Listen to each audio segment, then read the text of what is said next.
Que a paz de Jesus esteja conosco. É mais uma vez um momento de alegria para nós podermos estar aqui reunidos em nome de Jesus e com a certeza de que contamos com a presença magnânima do Mestre, né? Onde dois ou mais estiver reunidos em meu nome, lá estarei em meio a eles. Mas para que a gente possa receber Jesus, aquele que diz que batei e abri, ser-vos-á, ou convidá-lo à sua casa, é necessário que a gente prepare esse ambiente mental, esse ambiente psicológico, que muitas vezes está tão atrapalhado do nosso dia a dia, com as nossas preocupações, que impede da gente se concentrar em coisas mais elevadas, né? Então a gente está tão antenado com o problema e com as porcarias do dia a dia que é necessário se faz uma higiene mental. Então vamos visualizando a figura de Jesus, mais do que visualizando, vamos nos sentindo abraçados por sua aura, envolvidos por sua aura amorosa, que nos envolve da cabeça aos pés. E vamos pedindo a Ele que nos ilumine para que possamos compreender bem as palavras do Evangelho. E mais do que compreendê-las, que nos dê força para que possamos colocá-las em prática no nosso dia a dia. Dessa maneira, vamos pedindo a bênção dos mentores desta casa para que possamos assimilar bem tudo aquilo que foi dito, né, e a gente sair daqui melhores do que quando aqui chegamos. Que assim seja. Pois bem, tema da palestra de hoje. Qual o objetivo da encarnação? Qual o objetivo da encarnação? Todo mundo fala assim, nos melhorar, a evolução. É verdade, né? Esse é o objetivo final. Todos nós que dissemos assim, não, porque minha missão na Terra é cuidar de criança, minha missão na Terra é cuidar de idoso, cuidar disso, cuidar de pessoas, de fazer, blá. Só que a nossa missão na Terra sempre tem uma, que é evoluir, que é melhorar. Mas quando a gente começa a falar de amor, de evolução, de algumas coisas assim, virtudes que ainda não são tão próximas, é difícil de assimilar e acaba virando meio que algo, uma teoria. Né? Esses dias nós estamos estudando o livro Aprendiz do Evangelho, para quem quiser, todas as quintas-feiras, às 8h15 da noite, online. E aí surge então essa questão sobre fora da caridade na salvação. Nas últimas 3 ou 4 palestras, todo mundo veio tratando desse tema, né? Sobre caridade, sobre a necessidade da caridade e tal. E aí a gente vai pensando o seguinte: o que é a caridade? Você tem a caridade material, que é doar as coisas, você tem a caridade moral, que é a aceitação da pessoa, é o perdão, etc, etc. Note que se a gente fizer um raciocínio de que fora da caridade não há salvação, com quem é que eu consigo fazer caridade apenas comigo? Se você se aceitar como se você se perdoar, também pode ser um tipo de caridade, mas não é exatamente essa que nós tratamos. Portanto, para que tenha caridade, para que a gente possa ser salvado, há necessidade do outro. Sem o outro eu não tenho salvação. Aquele que eu entendo que pode ser a minha condenação ou a fonte dos meus problemas, na verdade, é a minha tábua de salvação. Aquele que me é difícil, ele contém fragmentos que sem os quais eu não consigo evoluir. Eu venho aqui com o meu quebra-cabeça, a gente reencarna, vem com o nosso quebra-cabeça desmontado. Então eu não lembro daquilo que eu fui, o esquecimento do passado, mas me é dado aqui para que eu possa criar uma nova cena da minha existência. Só que eu não tenho todas as peças, porque está na mão do outro. O desenvolvimento dessas virtudes eu vou depender do outro. Então note que qual o objetivo da encarnação? É melhorar, mas também podemos dizer que é conviver. Olha só se a gente pensar dessa maneira. Qual o objetivo da encarnação? Não é conviver, é saber conviver. Porque não é fácil. Normalmente a gente quer dominar. Dominar através da prevalência da nossa vontade, da prevalência daquilo que eu quero, né? Mas não é isso exatamente que a gente veio fazer aqui. A Terra é só uma etapa. Não é o fim. A gente não enxerga dessa maneira.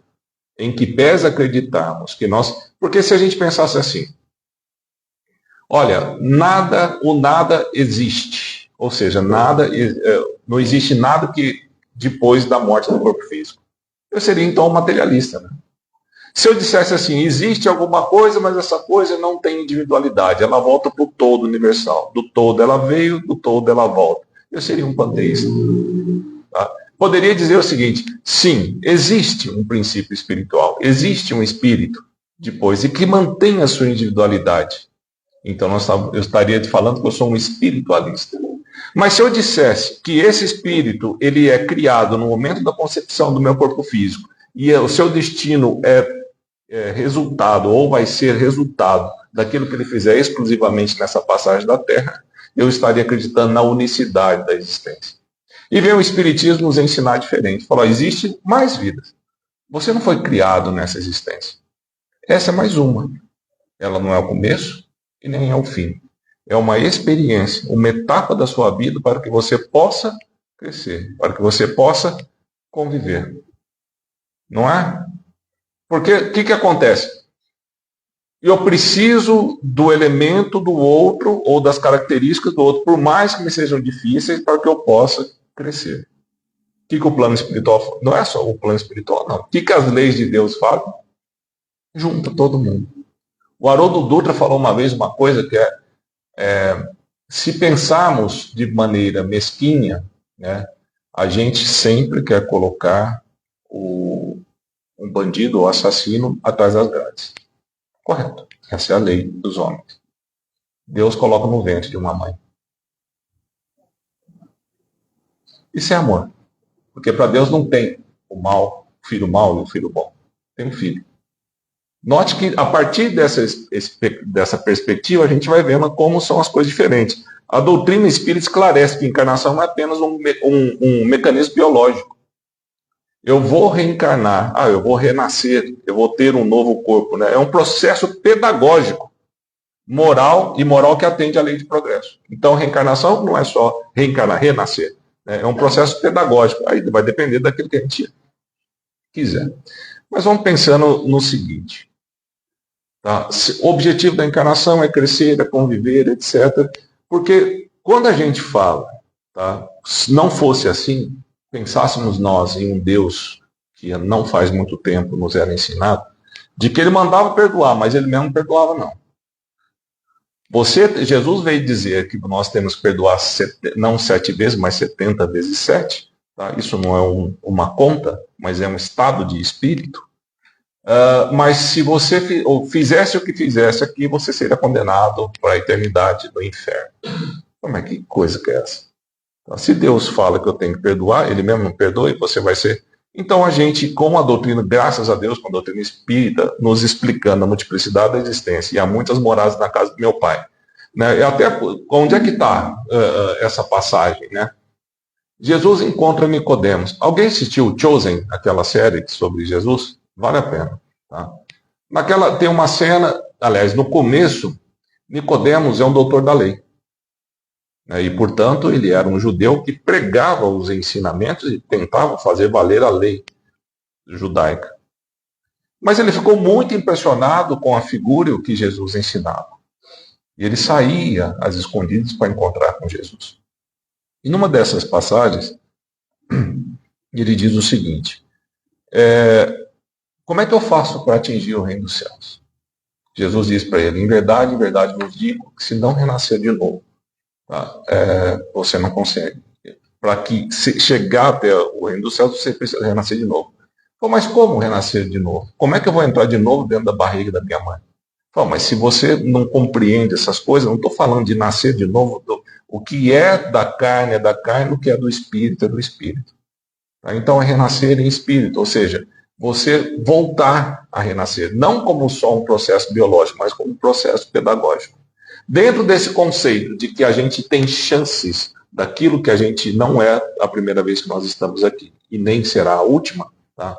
Ou aqui, ou qualquer outro plano evolutivo que nós venhamos a frequentar, eu queria dividir uma história com vocês. Tá? Uma história em que Esmeralda e Berilo se conheceram há muitos séculos. Tá? Em sucessivas reencarnações, eles foram tendo contatos. Ora, foram irmãos que disputaram herança, foram amantes traídos, foram rivais políticos, senhores escravos, sócios traídos. E em todas as encarnações, o ciclo do ódio se permanecia. Ora um como algoz, o outro como vítima, ora os papéis se invertiam. Com os corações empedernidos, ou seja, endurecidos, tá? A cada vida o perdão era adiado e o ressentimento renascia de novas formas. Quantos de nós aqui a gente não adia o perdão? Quantos de nós preferimos manter o nosso coração endurecido ao invés da possibilidade da gente perdoar, da gente conviver, da gente aceitar? Enquanto tivermos assim, esse ciclo do ódio, ele se mantém. Como se fosse uma mandala de ciclo, de moto eterno, infinito, a gente vai correndo atrás, para limitar o cachorro, correndo atrás do rabo, tá? E a gente não chega a lugar nenhum. Esse relacionamento dos dois se perdurava por escolha, e o elo que os mantinha unidos era o ódio. E é sempre a gente fala aqui nas vezes que a gente tem a oportunidade, quando Jesus manda amar ao próximo como a si mesmo, né, e a gente vai tendo, quando a gente não gosta de alguém, a gente sabe quem é o mais próximo da gente. Né, porque a gente não tira da cabeça. Quando a gente está com raiva de alguém, a gente não consegue esquecer. Aquele negócio vai martelando a nossa cabeça e a gente não vai conseguindo tirar de dentro da gente, enquanto os outros, de quem que nos preocupa com a gente, ou que nos querem bem, a gente fala assim, não, deixa para lá. Eu prefiro ficar odiando a pessoa a ter o seu amor ou prestar ou receber o seu amor. Veja como ainda a gente se atua desse jeito. Então, a gente vai alimentando esse motor do ódio contínuo. Como esse perdão era adiado, tá? Mas existem leis. Essa é a lei de causa e efeito, né? A lei do livre-arbítrio, de poder escolher. Só que existe uma lei maior que comanda tudo isso. Chama lei de amor. Essa lei de amor, ela está representada no plano material de diversas maneiras. A lei de atração física é uma lei de amor. De maneira física, porque a gente vai voltar ao Pai. Através do quê? Através dessa lei. Eles no plano espiritual, como é que você percebe isso? Tá? Quanto mais você está em desequilíbrio, se afastando da lei, se afastando de Deus, vai doer mais. Você vai sofrer mais. A ponto de você curvar-se e falar assim, eu não quero mais isso para mim. Esmeralda e Berilo, no plano espiritual, caminhando no vale de trevas, tá? E eles, já não aguentando mais, Esmeralda reflete e fala assim, até quando teremos que nos ferir? Até quando a gente vai ter que machucar um ou outro, Berilo? A Berilo responde assim, eu não sei. Mas a raiva que me consome já tirou de mim todas as forças. Nem para sentir raiva mais eu tenho força. Será que esse é o caminho da gente se vingar um do outro? Neste momento, essa reflexão, tá? É como se fosse um arrependimento. É um chamamento. Quando eu comecei falando aqui, batei e abrir, servosar, é isso. É a nossa, nos é ofertada a possibilidade de auxílio a cada instante. Mas eu estou tão cheio de mim, ou tão cheio de convicções equivocadas, que eu não permito receber o auxílio. Se Deus é onisciente, se Deus é onipotente, Ele é uma fonte emanadora de bênçãos. Eu não recebo porque eu não sintonizei, porque eu não permiti receber esse bem. Nesse instante em que ambos refletem a possibilidade de uma trégua, tá, uma luz se acende no local. E se aproxima um espírito de luz. É Cassídia. Cassídia é um protetor de ambos. Tá?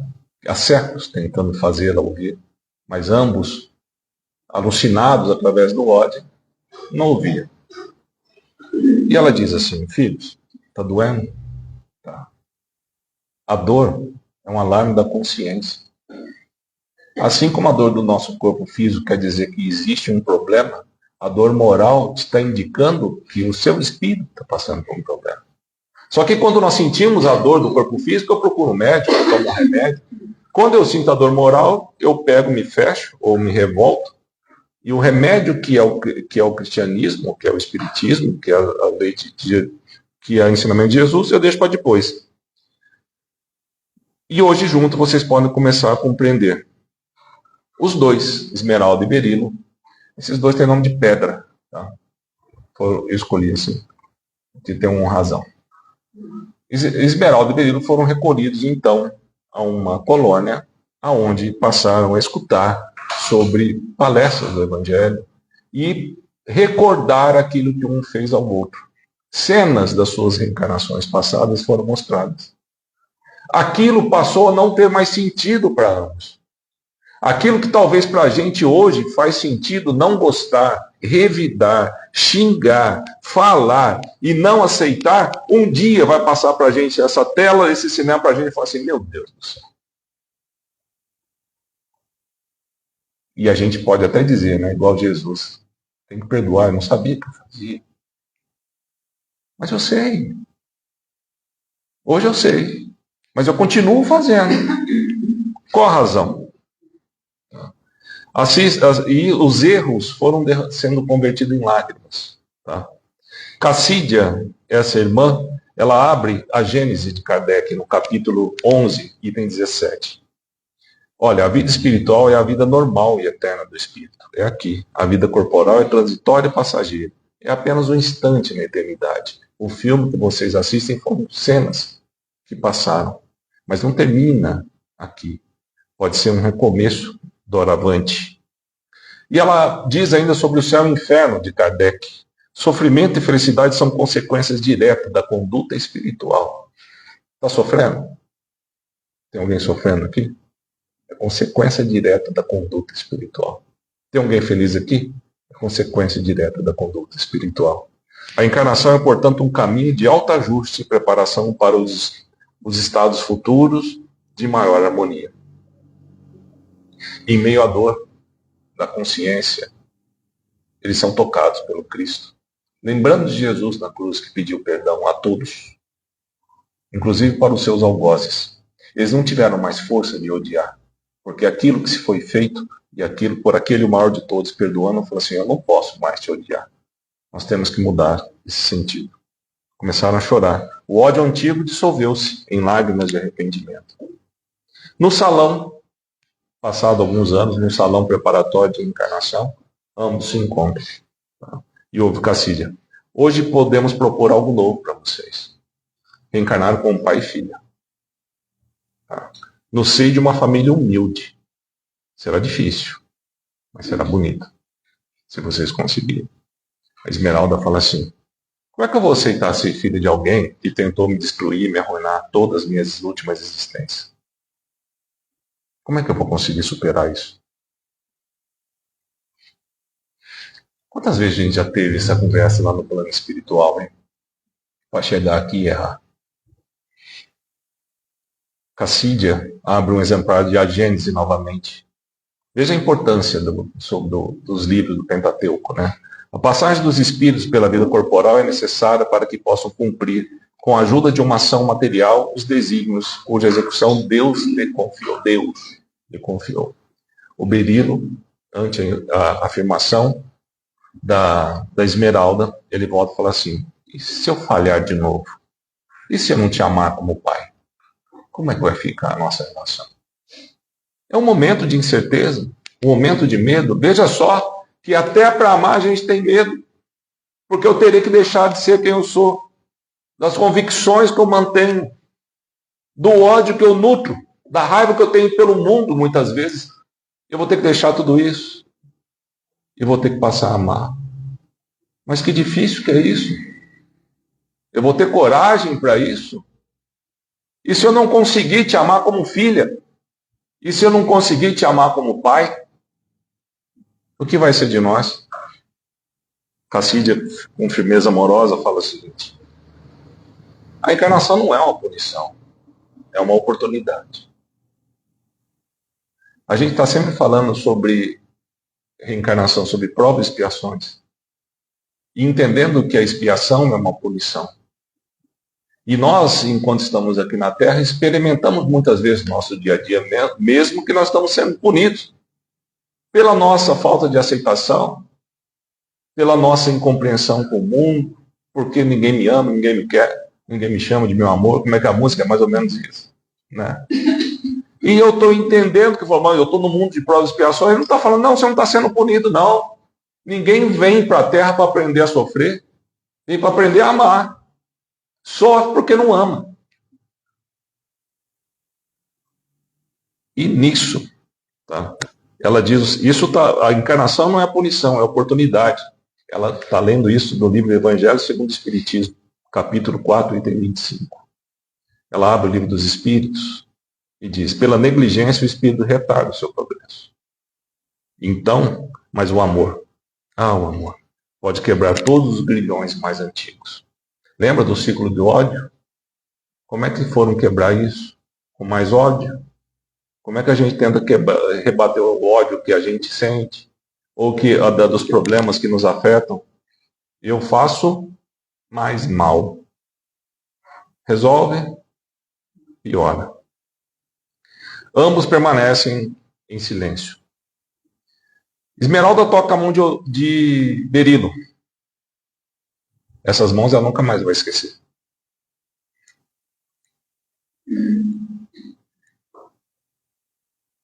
Berilo, se eu for tua filha, você me espera.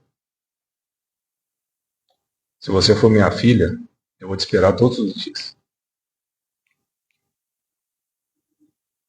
E aceitaram reencarnar juntos. Dessa vez como pai e filha. Não tinha experimentado ainda isso. Seria a grande oportunidade de reconciliação profunda. Décadas se passaram. Nascia Berilo. Tão logo ele vinha para esse mundo, a mãe dele retornava à parte espiritual. Órfão de mãe. Nascido no meio do campo. Pessoa simples. Passa a vida com grandes dificuldades, tentando se erguer. Ano se passa. Ele conhece Ágata, outra pedra. Tá? E com ela tem vários filhos. Quando ele nasceu o quinto filho, Berilo, já com a consciência atemorizada, colocou na cabeça que seria homem. Porque a inconsciência dele, dos compromissos assumidos, trazia temeridade. Ele falou, e se eu não for o pai que a gente combinou de ser? Isso trazia para ele assim, vai ser um menino. Eu vou receber um menino. E com esse menino aqui eu vou correr pelos campos, vou andar a cavalo, vou pescar, vou cuidar de porco, de gado. Tá? E vai ser um menino. Tinha até nome, o menino. Vai nascer um menino homem. No dia do parto, a Ágata vai até o hospital, a maternidade, com toda a dificuldade, porque a pé. Aguarda, a mulher era uma freira, volta para casa que não vai nascer agora não. Fala, não, vai nascer sim, vou esperar aqui. E esperou na calção, até começar a nascer. Olímpio aparece no hospital. Dizem, a criança nasceu. Ele vai até o berçário. Tinha 3 crianças. Apenas uma menina. 2 homens. Ele olha. Seu coração, quando ele olha para o coração vibrou. Seus olhos brilharam. Colocou a mão sobre o peito e disse, aquela é minha filha. Na certeza que ele tinha que seria homem, ao olhar, ele falou, aquela é minha filha. Cresceram inseparáveis, apesar da dificuldade. Criaram 6 filhos juntos. Num local onde pouco recurso, tá? Para complementar o recurso da família, Berilo criava porcos. E para alimentar os porcos tinha que pegar lavagem pela cidade. Aqui em São Paulo isso não é muito comum, mas no interior isso já foi muito mais comum. Esmeralda era menina, que andava com ele numa carroça, pegando lavagem. Independentemente, não tinha vergonha disso. E também não necessariamente gostava de fazer isso. Mas era para ficar com o pai, cada vez mais perto. Acompanhava em tudo. O pai é um trabalhador rural. Trabalhava não muito distante dali. Ia de bicicleta. Tá. Trabalhava de manhã, voltava no fim da tarde. No fim da tarde, Esmeralda, a menina Esmeralda, corria para esperar até o meio do caminho. Era estrada de terra. Tá? E ele voltava, encontrava com Esmeralda e ambos voltavam para casa. Não passava um dia sequer que não dava um presente para Esmeralda. Uma pedrinha. Uma florzinha. Um galho. Uma fruta. Mas todo dia tinha um presente. Aqueles presentes que a gente sabe que a pessoa está pensando na gente. Não é simplesmente para agradar os olhos, mas é para aquecer o coração. É um jeito de dizer eu te amo, com muita simplicidade. Note que antes, as relações rebuscadas ou mais complexas não permitiram que mantivessem o perdão. Isso foi buscado na simplicidade. Quantos de nós, na nossa vida física, na nossa vida atual, preocupados com as questões mundanas, né, com querer ter mais, cada vez mais, acumular mais, buscar mais, a gente deixa de buscar as coisas espirituais. Toma conta de nós as preocupações, e o nosso tempo para Deus vai ficando cada vez mais escasso. A gente vai deixando de enxergar a simplicidade, porque a complexidade que eu criei para tocar a minha vida se tornou tão insuportável que eu me torno infeliz a cada dia. Todo dia que eu acordo é difícil. Todo dia que eu planejo, até no dia anterior, eu já estou planejando o dia seguinte, que vai ser uma desgraça. Esse ciclo do ódio foi quebrado. Lembrando de Jesus que o amor cobre uma multidão de pecados. Como eu estava dizendo, a gente não veio aqui aprender a sofrer. A gente veio aprender a amar. Então, no mundo de provas e expiações, a gente vem espiar, mas como escola, para aprender a amar. E quando eu amar, cobrirá uma multidão de pecados. Porque vamos combinar, se eu tiver que pagar tudo aquilo que eu já fiz, tá? Não ia dar conta de desencarnação. Então, falou, você já aprendeu? Beleza. Porque você não veio para aprender, você veio para aprender, a lição está aprendida. Tá? Esses dois, Esmeralda e Berilo, que antes se odiavam, não se separavam mais. Se entendiam em silêncio. De manhã, no frio, buscavam o fogão a lenha para se esquentar de manhã. No fim da tarde, sentavam no degrau ou no terraço, ou no degrau da porta da casa, simplesmente para ficar um do lado do outro. Não importa o que fazia. Tá? Às vezes ela deitava a cabeça no colo dele.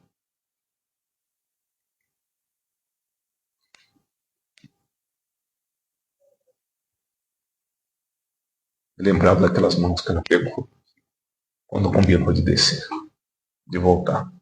Ela nunca mais esqueceu essas mãos. E aí nesse dia ela falava assim, hoje foi um dia bom. Por que você me esperou? E ele respondia que tinha sido um dia bom, porque ela era filha dele.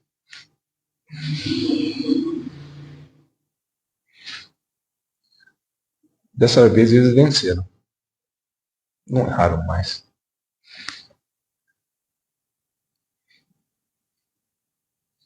Berilo voltou do plano espiritual. Havia terminado a missão dele nessa encarnação. Esmeralda ficou. Passou para a família dela. Teve filho. E ensinou a filha dela o que é um amor.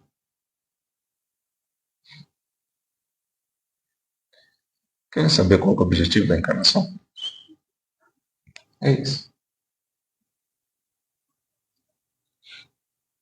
O resto não tem importância. O resto é uma bobagem. O objetivo da encarnação é a gente conviver. É a gente se amar, se respeitar. É quebrar os vínculos de ódio que nos fazem permanecer onde nós estamos. Arrastando. Quantos de nós, no fim do dia, olha para trás e não tem passo? Tem um arrasto pesado, amargo, daquilo que eu deixei no meu dia. E é chamado de presente, que eu não aproveito. Portanto, o objetivo da encarnação é a convivência. Enquanto nós não aprendemos, a gente não colocar o foco nisso, nas coisas que são de verdade. Como é que eu sei que é de verdade? Porque não muda. Por que o ódio não é verdade? Porque ele muda. O amor não muda. Eu sou o caminho, a verdade e a vida. Significa dizer, o que eu estou ensinando para vocês não vai mudar.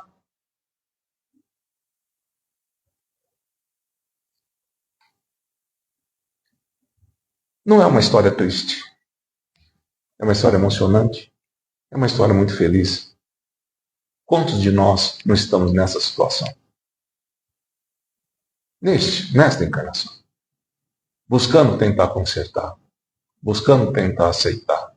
Buscando tentar corrigir. E aí vai doendo. E aí eu vou sofrendo. E aí eu vou me desequilibrando. Por qual razão? Porque eu não estou quebrando o ciclo do ódio que me mantém. Encarnação não é um processo só biológico, é pedagógico.